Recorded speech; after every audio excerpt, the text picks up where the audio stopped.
She was held hostage by Hamas terrorists in Gaza for 51 days. Her husband is still being held captive and is nowhere to be found, and it's been 432 days.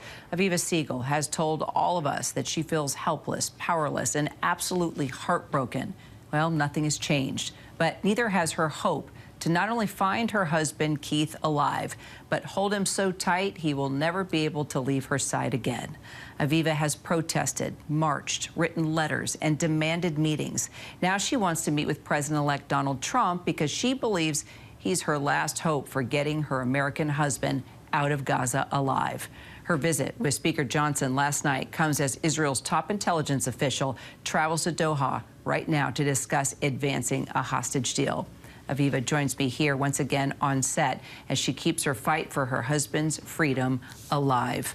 So good to see you again. Thank you so much for having me. Well, I was hoping the next time that we were talking, it would be because you would be with Keith, but I'm still holding on to that interview and that interview will happen as well. I want the world to promise me that next time Keith is going to be sitting with us. All right, you have been here several times. I was making a list. You've met with President Joe Biden, UN Secretary General. Now you've spoken with Speaker Johnson. Does this time, does this visit, does this conversation feel any different to past conversations? You know that I'm trying to hold on the good side of it, that it might happen, and I'm going to just hug Keith in a couple of days' time. But then I say to myself, just relax. Keith isn't here with me, next to me. I can't see him.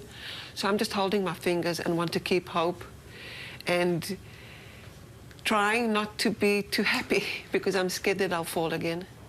We've been falling, we've been, you know, it's become like a roller coaster, and I'm scared of that, so scared of that. But I just know that it's critical time and we need them out. It's, you know, these like couple of days before Hanukkah, we need a miracle before Hanukkah and Christmas, and we really are waiting for that miracle that they'll just come. Have you heard anything from President-elect Trump or anyone on his transition team?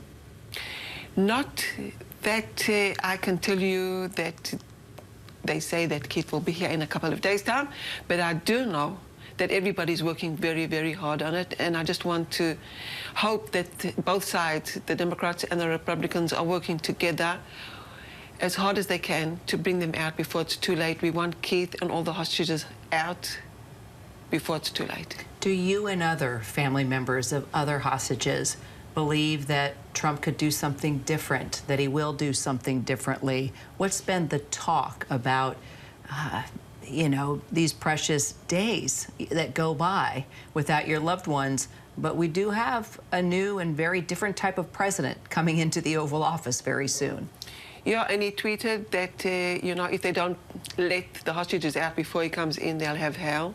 So I just hope and praying that it'll happen before it's too late. And I just want the opportunity to say thank you to the Biden administration, because I know that they've done and trying to do as much as they can for the last year and 2 months that Keith and all the hostages have been underneath the ground, dying slowly. We mentioned that Mossad chief David Muir has traveled to Doha now this week to actually discuss advancing a hostage deal. Your thoughts? Like I said, I'm trying to smile, and then I take off my smile quickly and I say, just wait before you see Keith in front of you. Because, you know, I've lost a little bit of my trust. I haven't lost hope because I know that Keith's alive and I'm waiting for him. And I just can't wait for his grandchildren to run to him and give him a big, huge hug. I just can't wait. You know, visualizing it. Yes, you know, we went to a demonstration just a couple of days ago, and I spoke about Keith. And my grandchildren were crying. They were just crying. They finished. And they're only 10 and 6 years old. How do you come together at Hanukkah without Keith? How do you do a holiday? We don't. We don't. You know that there's a holiday that we eat matzah, and we even kept them, and they're on the fridge waiting for Keith, because when Keith comes home, we can have all the holidays, like one day that holiday, the next day a different holiday, and we're going to just have to do that day after day. One more question, because I know what you're doing every day to try and remain strong, and that's not giving up any hope. But I do understand that your mother-in-law, Keith's mom, just recently passed, and you had not told her that her son was being held hostage. Yeah. Tell me why.